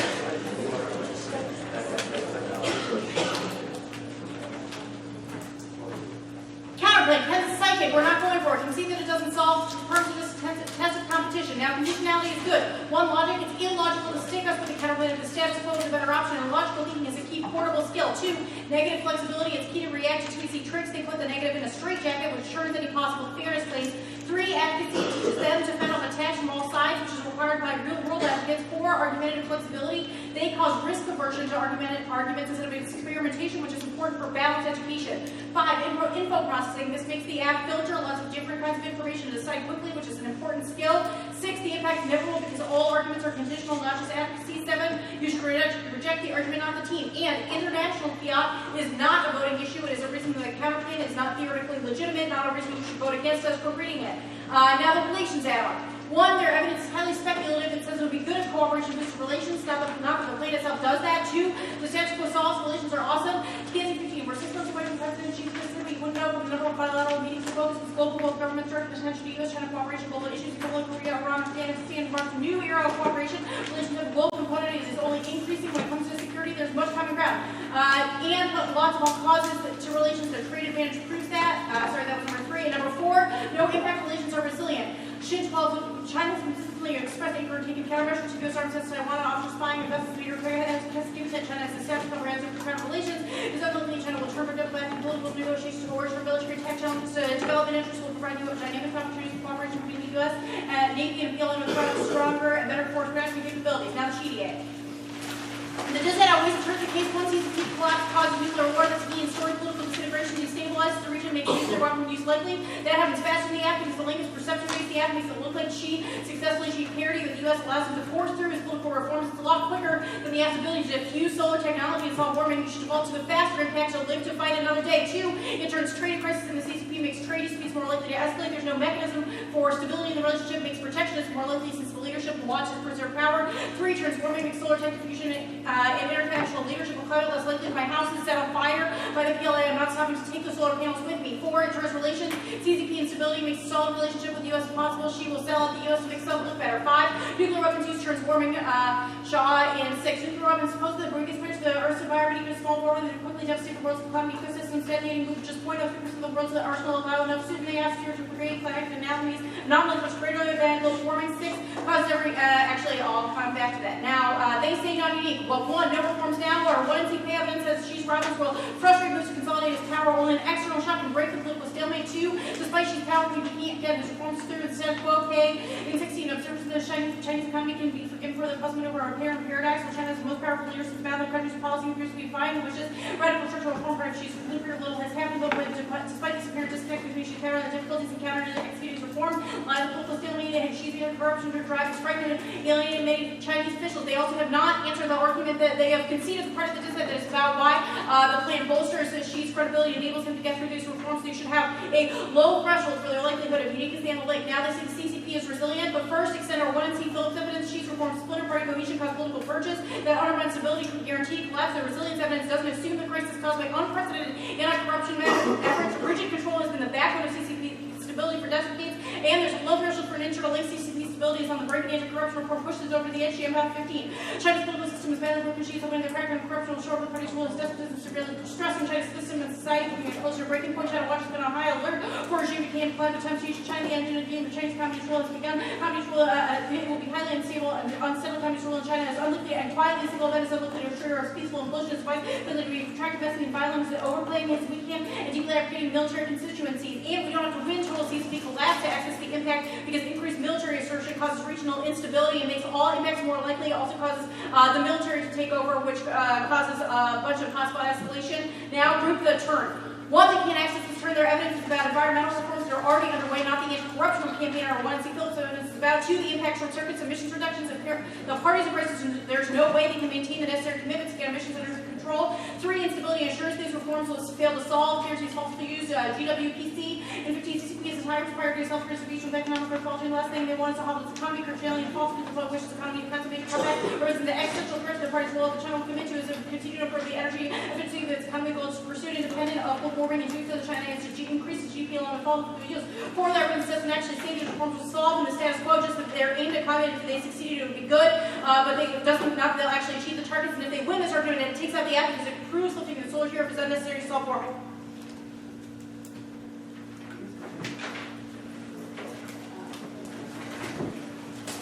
So Michaela just did an impact review at the top of the dissent. Did she say the words magnitude, time frame, and probability? Did she make those arguments anyway? Did you know that that's the argument she was making? So what kinds of things did she say to communicate that? Happens back to the app, right? What else did she say to make that interview? What else did she say? Yeah, perception-based, right? Which is the time frame argument. Did she say they outweigh on all 3 of those things? Did she focus? Yeah, right? She tries to pick one, make a logical set of arguments for it and move on. Does that make sense? Did she have a bunch of cards in her overview and did it take half of her speech? No. Neither did Crowe, you'll notice, right? Make sense? What else did she make all of her impact comparisons in comparison to the app? So did she say, here are all of my impacts and then here are all of their impacts and then here's my comparison? No, she spent some time trying to integrate those things together, right? What about the theory debate? Did she answer international fiat? Yeah, what'd she say? Right, it's only a reason to reject the counterclaim, so why are you so upset, right? So she's trying to box out their ability to go for it, which is why she answers conditionality. So why answer conditionality and not international fiat?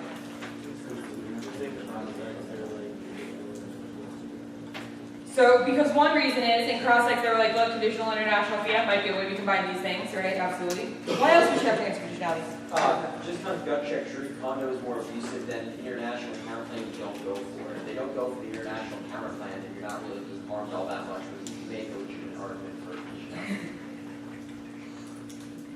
If they win conditionality, then you got much of the problem. Yeah. Gotta go for the assist I on don't that know one. why it's very voice of Conditionality is a much bigger problem, right? You can lose the round on conditionality. You have to like kind of be trying to lose the round on international fiat after you pick your counterclaim. Like something has to have gone awry. And I'm not even like yay international fiat. What do you think of this T-debate? What's the difference between this T-debate and T-debates you normally see? There's difference. Ken Streams, what's different? Okay, everybody in DDIX in my lab will get really upset that I'm bringing this up again. But for everybody else, was his answer to reasonability, oh, reasonability is too subjective to fall to competing interpretation?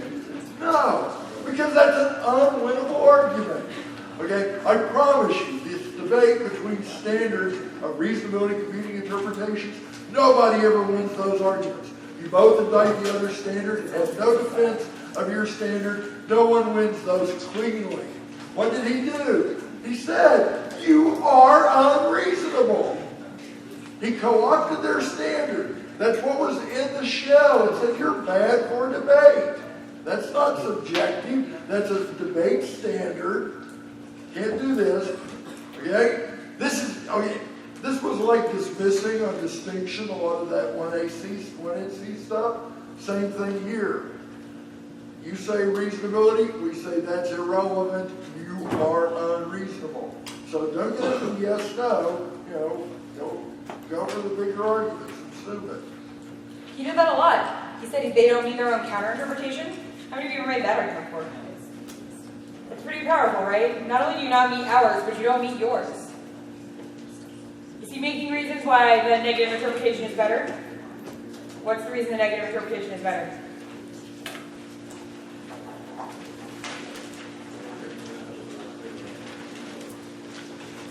Okay, let's go for it. Because there's the interpretation allows there's unlimited number of small barriers. Right, so there's an unlimited amount of small barriers that could be relieved, right? We have lots and lots and lots of little trade disputes with China. Any of those things can be removed. Removing any of those things is a singular act, as in what you see, Crowe says, that's too much to prepare for, right? We have lots and lots of economic policy with China. You can't just start removing very small impediments to it. It's probably a logical argument, right? I can see why being negative against that would be not the most fun I can imagine. Does that make sense? So he's also trying to give you an intuitive sense, like not just the logical argument, but in your little brain in your head you think, my two-in heart would be afraid if I had to answer every single thing they could remove from a barrier in economic policy with China, right? It's that sort of intuitive sense of, oh no, that's poor choice. I don't want that. What about the case debate? Does he attempt to take out the advantages? Yes, right? That's his point. He's like, I think these advantages are not so great. When it comes to this pro-diet or indict of the authors, what is his answer to their hacks? He's like, this person's a hack maybe, but what? He does you too, right? He's like, you all are also hacks. But he has another answer. He doesn't just say they're also hacks. What does he say? It doesn't answer the substance of the results. Yes. He's like, yes, maybe they are paid, but still scientists, right? There's only so much you can skew a scientific finding. Does that make sense? So part of his argument, and you should take this to heart, is not just to be like, they're like totally okay and stuff, and like your stuff is indictable too, right? And he says those things, that's fine. But he also makes a substantive distinction. Like our substance can overcome that problem, right?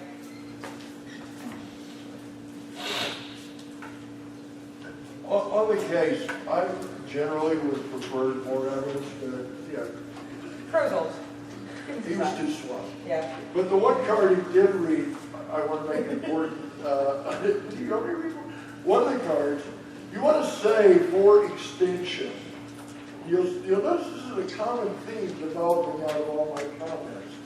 You want to save cards that can make distinctions, that can resolve issues, so that you're again not stuck in the yes, no kind of war, no war debate. And he did read this card on the impact that talked about the consensus is that it would not mean extinction. He could have indicted, not one of their cards says extinction in the 1AC. It's not going to be nice, but not one is extinction. And so consensus is one way of resolving a yes-no debate. There are people on both sides, but the consensus is our position. Or history proves, studies prove some sort of empirical verification.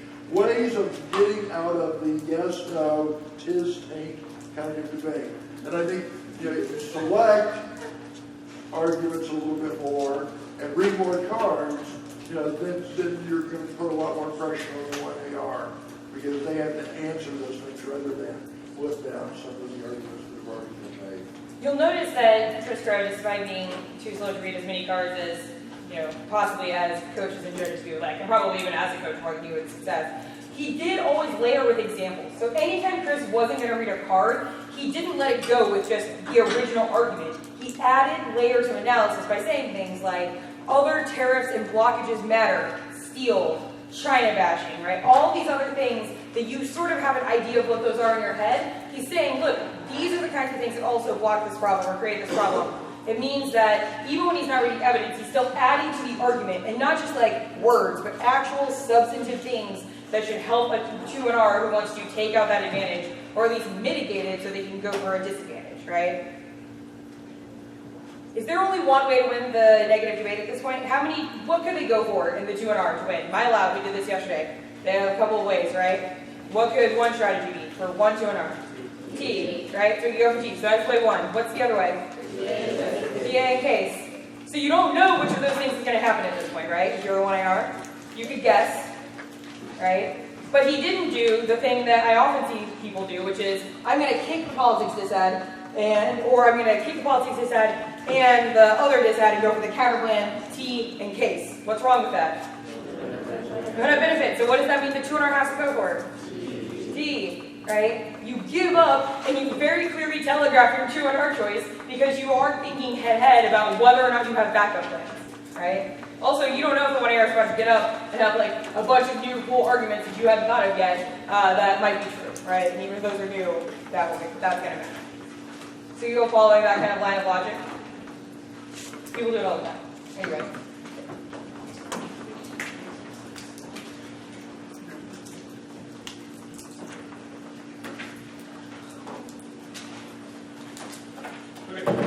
The order is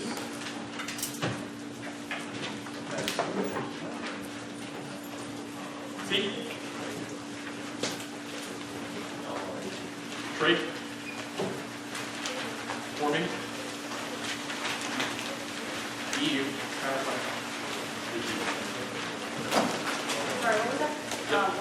T, trade, warming, the counter plan, the G.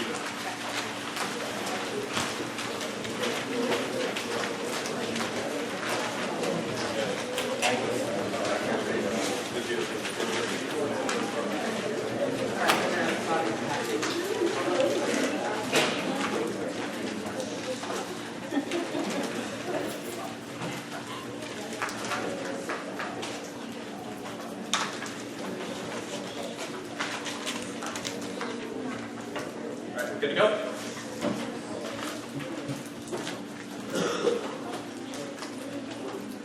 AC1, we mean removing anti-dump tariffs is a significant trade concession. That's the Tao evidence that catalyzes broader cooperation in talks. That means that they can still read counterplans about conditioning stuff, and also the disads, which means that there's no ground left. 2AC2 counterinterpretation engagement is unconditional ties, which are Smith evidence. We do meet our counterinterpretation. Lifting a tariff is, quote, building ties and encouraging trade, which proves the sort of absurdity of their interpretation. 2AC3 group it, every standard is a disad to their interpretation. First of all, they overlimit and arbitrary engagement is not just about is not just about the endpoint. It also is about the means. They would limit out cases such as cyberspace and IPR, which means that you probably can't read any app that you produce at this camp. And also topic education. Resnick is not negative evidence. Defining engagement is just the end. It's not confirmed in IR literature. Narrowing engagement to end goals of policy instead of comparing the means is myopic. Prefer Resnick evidence because of the PhD in political science at Columbia is the intent to define topic education outweighs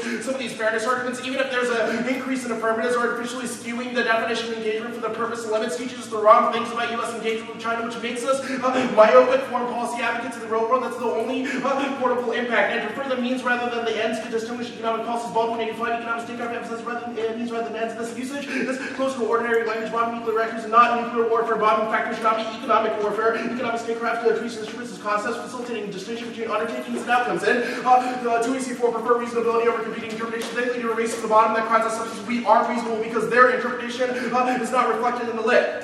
Trade. Not going for the trade advantage. You can see that trade wars, there are other issues that cause trade wars, such as steel, which makes it inevitable. Warning.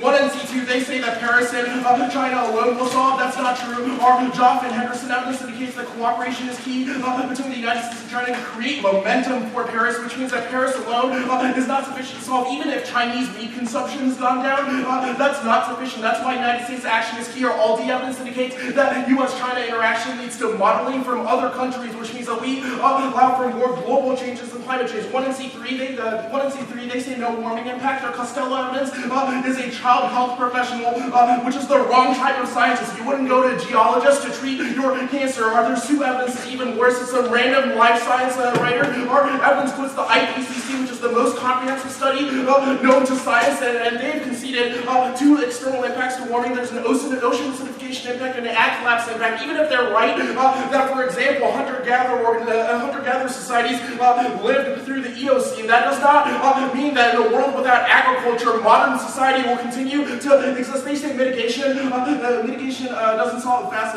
Mitigation doesn't solve fast enough. Our Chesney evidence indicates that it does solve, and even if it doesn't, that it at least delays the impact so that we can solve the problem. 1 and C4, they say solar is too expensive, but terrorists solve that. That's the 2AC. I don't remember the name of the evidence. Lee evidence. They say that solar is key to. They say that solar is insufficient, but solar solves. It's key to spill over to other issues. That's the ALDI evidence. Now, conditionality is a voting issue. It splits into 2AC time allocation among multiple roles, which incentivizes the negative use run and gun strategies to overstructure 2AC to avoid debates about the EU counterpoint kills. In-depth cost-benefit analysis, which is a prerequisite to both their first two arguments, logical thinking and for processing arguments. They say the negative flexibility, but they can maximize the block through vertical argument development, which solves. They say risk aversion. Risk aversion is good so that you make real arguments you can defend. They say that all arguments are conditional. Not all arguments are conditional. Some worlds are in fact unconditional, and it increases testing. Now, concede to add on U.S.-China relations resilient, but she has the evidence that this solves all the North Korea weapons use and hotspots, even if CCP goes down. She does that. Warming outweighs acycloid scope. Warming is the only existential threat by making the world uninhabitable with ocean acidification. Biodiversity loss. At least several continents remain unaffected by the biggest version of their impact, which would only affect Asia, maybe the United States mainland. B. Risk or Wagner evidence indicates that warming is a scientific certainty. Even if the CCP collapses, its impact is speculation because there's no card that asserts motive for nuclear use. You should reject the Dick Cheney doctrine of 1% risk because it distorts policy outcomes. That it implicates all their dissent turns circuits, and also we turn the dissent 1 and see impact of 1 on top. And evidence says pollution is riling up the Chinese public now to protest. The CCP, the advocacy to stop environmental frustration, that's at a boiling point. 2AC, 2, there's no impact. Group, but the CCP won't collapse and is irrelevant. They've weathered away worse challenges that called the Cultural Revolution. Tiananmen, which should have triggered the impact. Refer evidence only. Our authors account for the long and futile history of prediction of China's demise. Their cards are tainted by Western bias that conflate its views, the Chinese government's legitimacy, and its effectiveness. Yeah, that's right.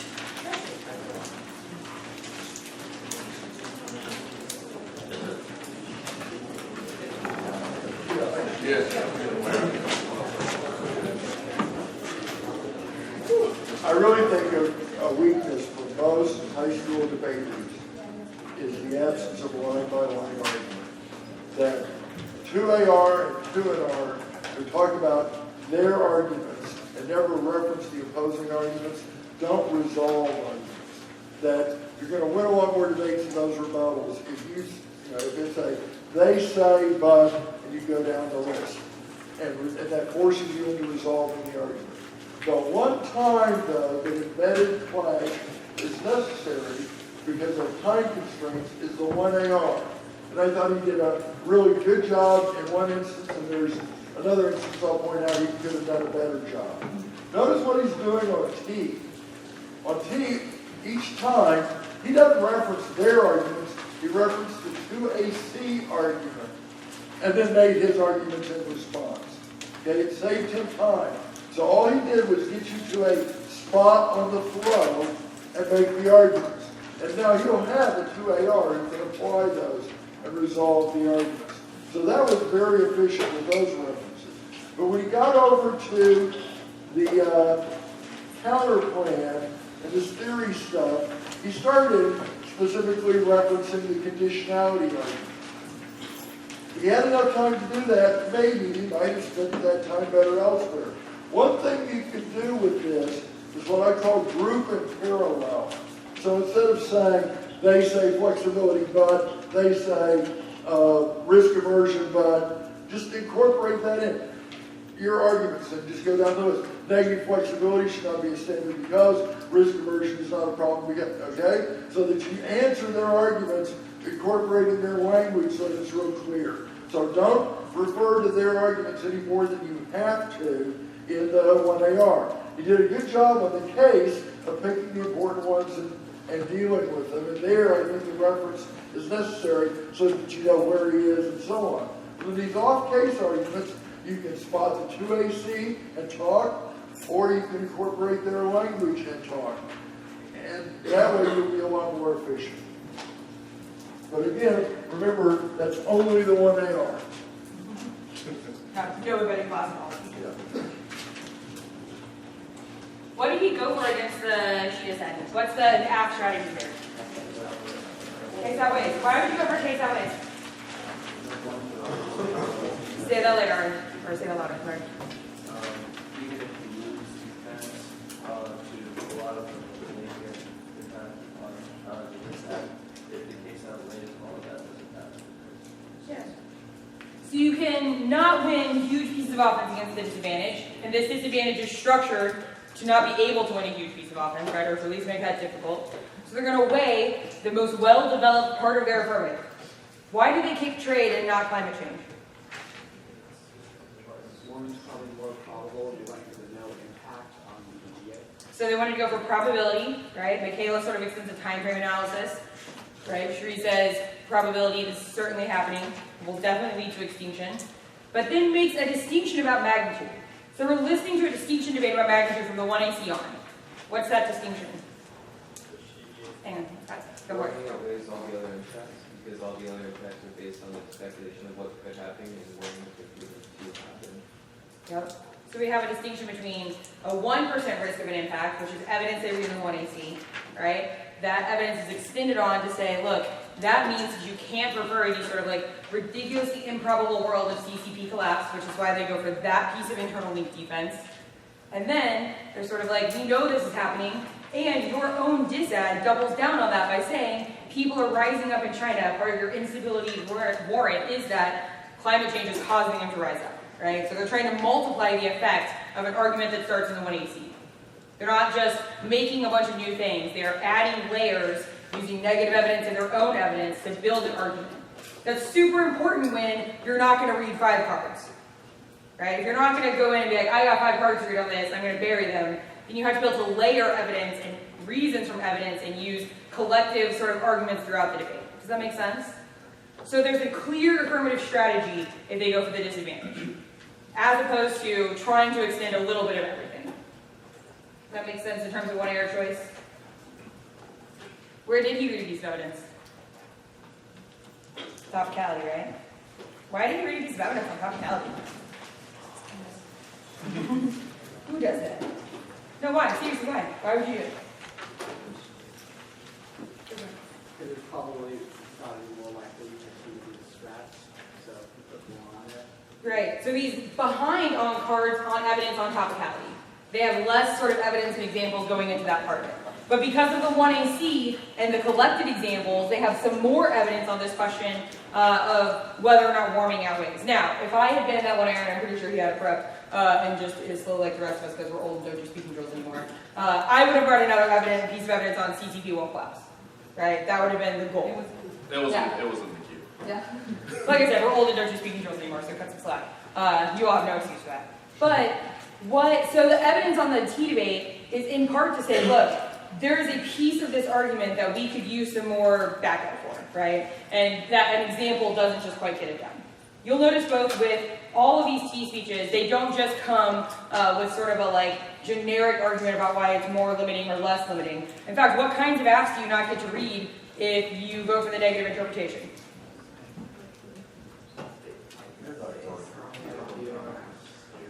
Yours, I'm not right? revealing yes. The word. I thought the T argument changed completely in the 2NC. Yeah. It was a better argument in 2NC, but it was not the argument in 1NC. The 1NC says you have to designate a target of influence. And then the 2NC has changed that from you have to say how we're going to influence them to you have to do more than remove a barrier to connection. Those are two completely different arguments. I thought the 1AR could have handled this a little bit better by describing the plan compared to the abuses that are here. This plan is not, Obama's mood and whether or not we then cooperate. This is a tariff on trade that China wants to do. This isn't removing a barrier that opens up the possibility of cooperation. This is removing a barrier that is a direct limit on cooperation.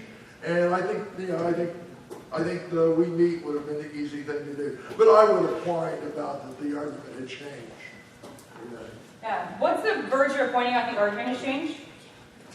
Is it to just whine a bit? But the argument changed and it's harder to answer now. All new answers. Oh, yeah. You can say that, but is that the point of pointing it out? No, what's the point?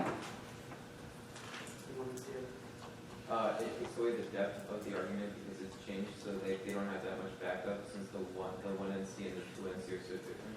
All right, so it takes out some of the depth of the argument, absolutely. What else does it do? Yeah. Hurts their credibility, right? Why didn't you pick the right one to start with? Yeah. We absolutely have the correct definition about that. I mean, we're entirely going to change it now. You have an interpretation of the topic, and you're like, maybe. Right? I was constrained. I think the second one was better. And it happens all the time without even thinking, right? Like, you'll change the T argument in your head because like, it will all of a sudden evolve in your head. And you'll look back and be like, oh, that's not what my 1NC was about. But you need to be aware of it, right? So if you're a 2N and you're thinking about that, you're going to need to draw those lines. Or a judge who might, God forbid, call from a card. And if you're the 1AR, you can say, look, their one interpretation of the topic that obviously is better than the rest is obviously not the only interpretation that's best. We're now on try number 2 for interpretations of the topic.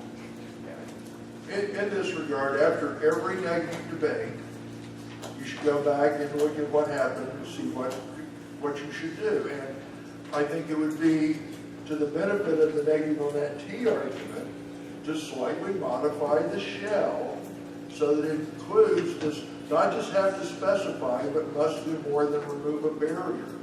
And if that's the initial argument, then I think there's a little bit more going on. But okay, we had to shift here. We had from the debate, you know where you want the argument to be. So start it out that way earlier, so that you get more extensions off of it and so on. There was one autopilot moment. So I call it autopilot when debaters, instead of like thinking and reacting through the debate, sometimes like go on autopilot and do the thing they're supposed to. Shri had one moment of this in the debate, and the T debate. What did he do? What did he extend when he just sort of said something that was not in the debate? Okay, Andrea. Proposing stability instead of... Yeah, he's like, answer computer interpretations, which is mostly funny because Kim just like, but like, we didn't do that, isn't that awesome? And then she was like, no, computer interpretations is bad.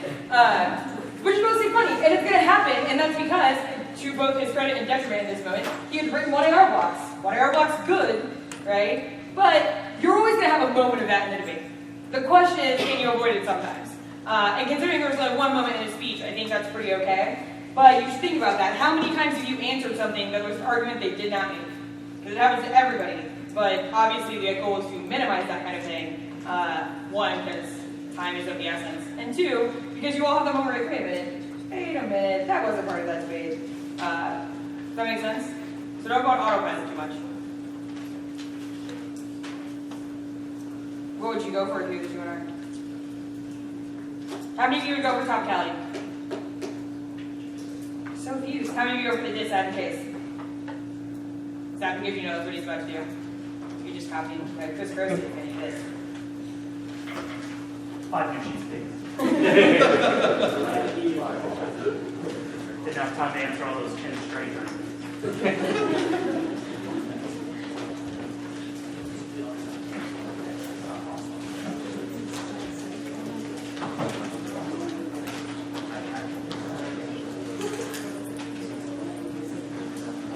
Topicality is not in the order.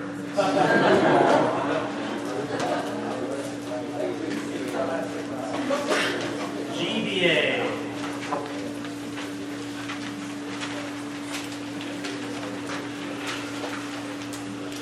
EU counter plan.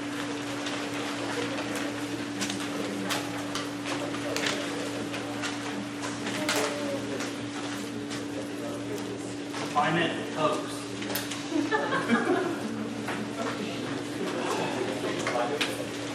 That's the advantage, right?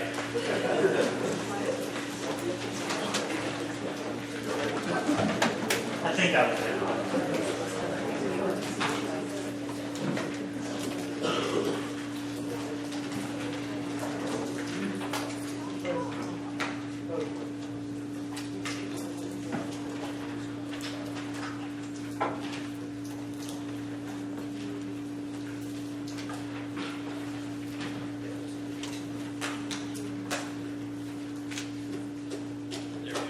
All right. 5 minutes? All right, y'all good?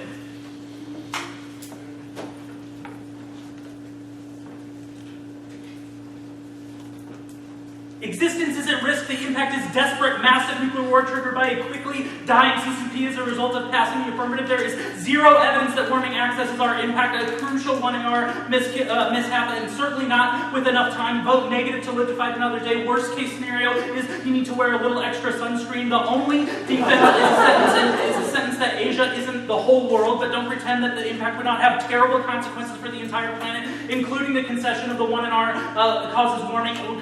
Evidence. You need to vote negative to live to fight another day, even if they win the full weight of their warming impact. Our impact causes it, and we'll prove later that they are the worst version of 1% risk in a different situation. Now, they say they send their warming impact in isolation. Much of the warming impact defense is going to be on the case. It is all fear-mongering rhetoric. They say that we are the worst sort of example of 1% risk. The affirmative is a worse form. They are artificially inflating the terminal impact to warming to scare you, but they have no evidence that says it destroys oceans or agriculture, just that it impacts it, and they can't solve it fast enough anyway. Most of that will be on the case, but it's not as if we'll have zero food tomorrow if you vote negative. Their impacts are super far off, and we can figure out other ways to solve it in the interim, and we have some kindly nice suggestions on the case anyway. They say the affirmative is key to avoid environmental frustrations that are limiting G's credibility. The link is faster than the link turn. There is no hope to solve any environmental protests in the status quo in time to give G legitimacy that can be linked to the plan. Perception massively outweighs. They would have to have functional solvency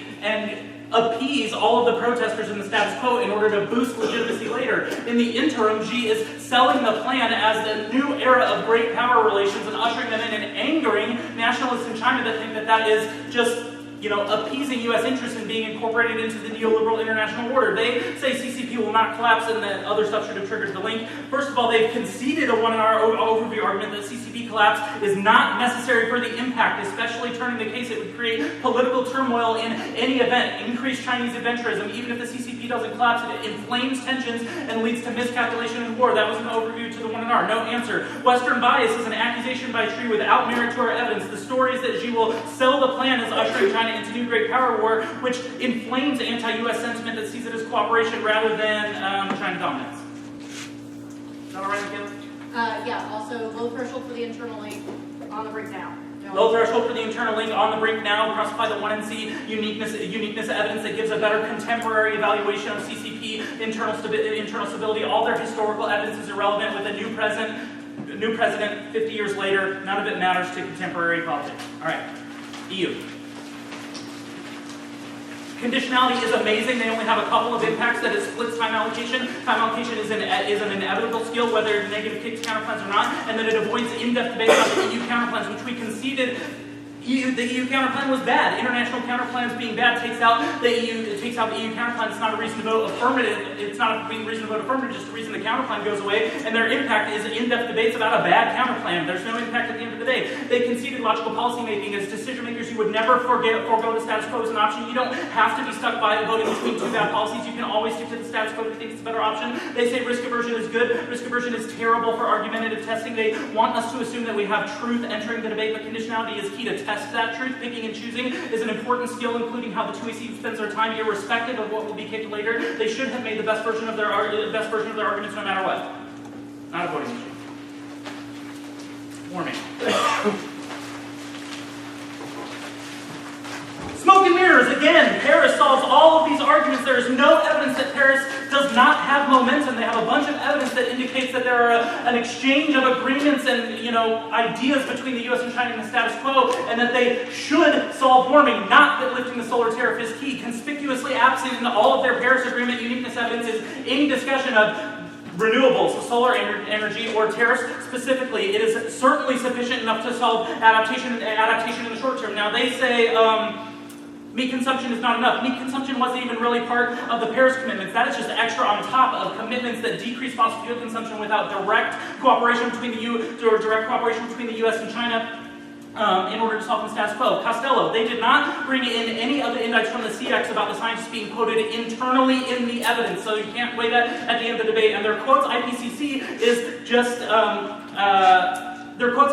IPCC argument just takes liberties with the terminal impact. This was from the 2NC CX. There is not consensus that warming will destroy everything, just that it is at some level human-induced. The last argument is the single bind. No reason solar can solve in enough time if warming is this extreme existential threat. It doesn't reduce enough emissions, and they conceded that agriculture and particularly aviation are alternate causalities that they don't resolve.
So regional warlords and stuff go to sort of create the CCP collapse, right? Then both Michaela and Crowe make a China adventurism argument.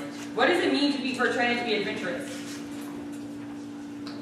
They go sailing around the world, Robinson Crusoe style, go see some islands. Except for the China version of that is build your own island, claim it as yours, and then fight off whoever comes near it. That is actually kind of what China adventurism is, now that I think about it. Chinese adventurism, which basically means go mess up a whole bunch of people who are near you, whose influence you would like, right? In this case, they're like, they'll go do things like attempt to conquer and thus start war with, who are their neighbors? Taiwan, Japan, North and South Korea, right? Some of those places have nuclear weapons, right? Or at least one of them. Some of them have a nuclear guarantee from the United States that says if they get attacked, we will defend them. Which means that they're like, hey, we get that this might be localized to that part of the world, but let's not be confused, that's still a big one, right? And that's what Chris Crowe was trying to do at the top of the debate. It's like, don't be confused. Big enough to cause a pretty big problem, right? Does that make sense? So it sort of leads to other people being drawn. It says that's more important than global warming because it will cause global warming to accelerate. It will cause those things to be a problem. What's the distinction he extends from Michaela's 1 and R? He says there's a distinction. Do we have to win all of CCP collapse? No, why not, Robbie? So what's the difference between winning instability and full-on collapse? So he's like, we don't have to win it fully collapses, right? The Chinese government doesn't have to like all die or get put into prison camps in China or run away.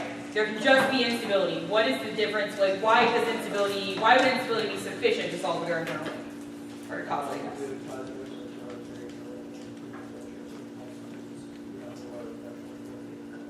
Absolutely. So Michaela and Crowe are like, look, you have a low threshold on this question because enough instability will cause the military to clamp down. So I hope this is the generic everybody led. A piece of analysis I would have added to this, right, is that since she's been pushing for PLA or sort of the People's Liberation Army reforms and pushing more towards a sort of like unified large military, it's even more likely that if things got unstable, that the military post-Xi presidency will absolutely clamp down and take control, right? That the reforms that have led up to now would cause that to maybe a more likely scenario than it might have been 5-6 years ago. Does that make sense? But they're layering that analysis. Chris Crowe said before when he was sitting over there, that he wished he spent more time on case. What else could he have done on case to help himself out? So more development of the all positives, absolutely. So he extends them, but he could have added more examples or explained in more detail why they took out sort of the magnitude of the global warming. Yep. Re-explain the warrants of the arguments that the act that is being influenced by what case. Okay, so why would that help? Go ahead. Well, because he kind of just said if everybody still ignores the things that the scientists were quoting, that were quoted in the evidence, but it really explains what those arguments were. Right, so it's a fine-tuner balance that's difficult to reach. When you have to re-explain everything that you had the entire block to go into depth on, and when you just sort of refer back to it so that you don't have to redo all that work. And I think you're right, a little bit more of a specific reference might have been helpful, but I think he's trying to invoke that idea without having to go right back through all the details. Every speech in this debate did something that I am constantly harping on debaters to do. They started with content, not with random things you think, and not with random debating words. Crowe did not start with disadjourns the case. That actually does not mean anything, at all, in its own isolation. He starts with the actual tangible policy stuff, right? Here's what is happening in China. Here's why that matters. Michaela did the same. Shri did the same. Sarah did the same, right? There's a tangible focus on content-starting speeches. Why would you want to start with content instead of with debate goo words? Rima. It's like a person that goes down the flow, so you obviously don't want to Right. If you're going to let judges write things down, which we should encourage, then you want them to write down your content, not random debate words, to some extent, right? You want them getting down the reasons for stuff, not just DA turn case. If they don't know why that is at the end of the debate, they're like, yeah, you make this turns the case, but I don't remember you having a warrant for it. Anyone ever lost on that despite remembering you're stating that sentence? That's because you didn't make them write down the right thing. Not their fault, your fault. Make sense? So what do you think the 2AR strategy is going to be?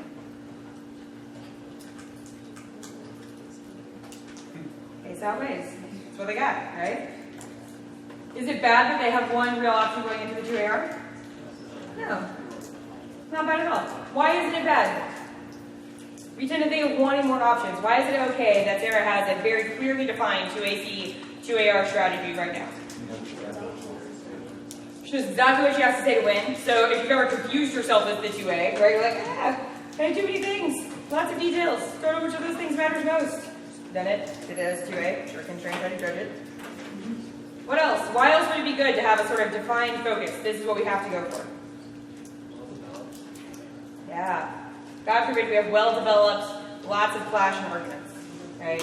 It's not just yes, no. There's lots of developed details on why global warming versus these war scenarios. Make sense? Are you all ready to make your decisions after the 2AR? Ready to write your ballots? How are your flows going? Are you ready for your lab leaders to look at them and scrutinize them with great detail? Oh, I see my whole lab in that back row going, oh no. So much trouble for that. Did you remember you have lab from 4 to 5 today? Oh, sad. I've never seen so many debaters look terrified in my entire life. That is almost as scary as you look from Michaela set 4 off.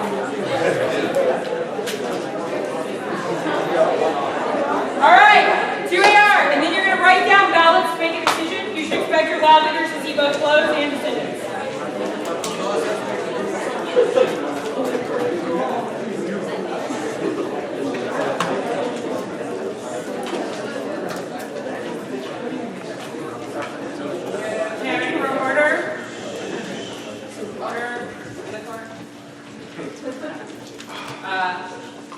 Warming. The counter plan. Mix it up a little bit. I'm not going to product. And the she just said.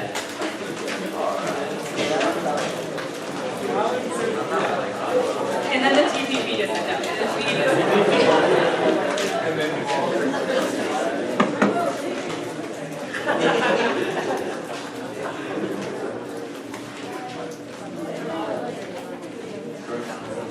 Okay.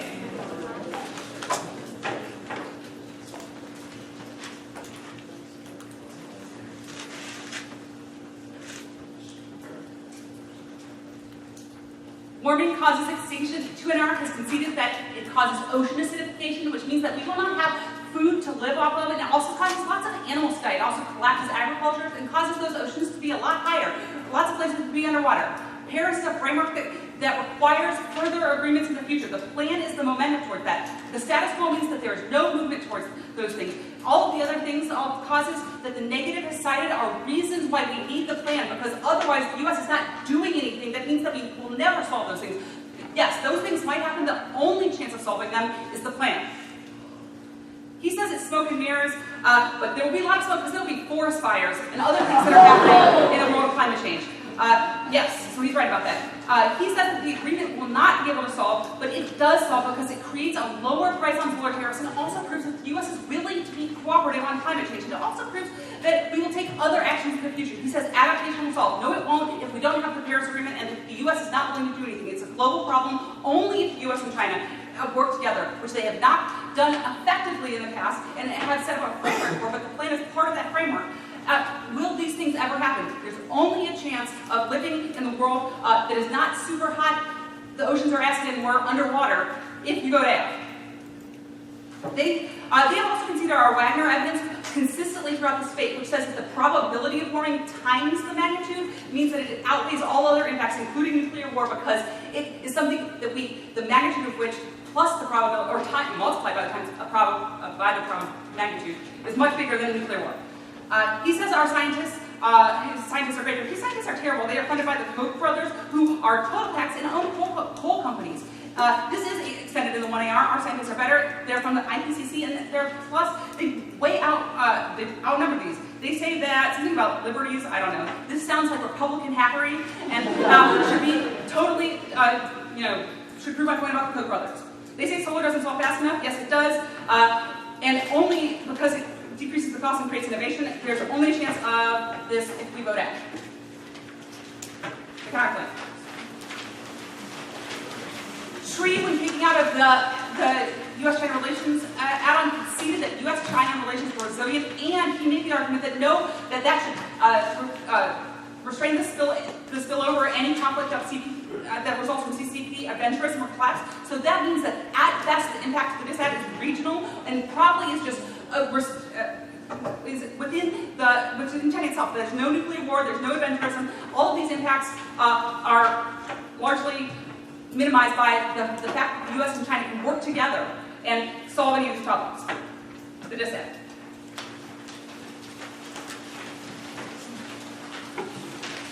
Warming is more important than nuclear war, and nuclear war causes warming only if that nuclear war happens. Those things will not happen in a world which U.S.-China relations remain, even if there is some change in who is in charge of China. The CCP has different people, if it's maybe some nationalist people, or maybe it's some protesters. Those people will still be in a relationship with the United States, which means that there will be no large great power conflict, there will be no conflict with Japan. All of these other alliance things that he has said are all taken out by this one concession that the two are making. And it's not slow. Crowe is slow. Warming is fast. It happens much faster. And I've done all this debate on the advantage. He says that the probability of a dissent is really high. This is not true. Our 2AC tau evidence extended very well by the 1 hour says that all these predictions of CCP collapse have happened for decades, and they have never happened in the past.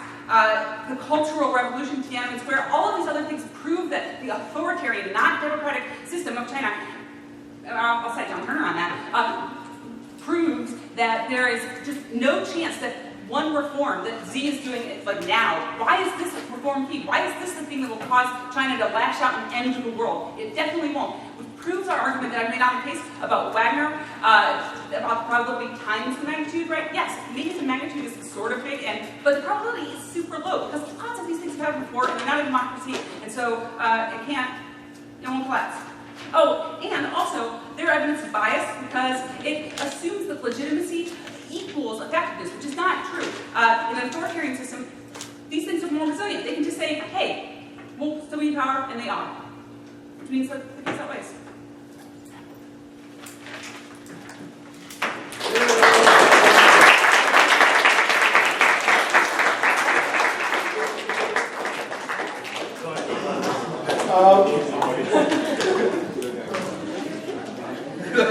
What advice would you give to either team of ways that they could improve their arguments for next time? Okay, and What advice?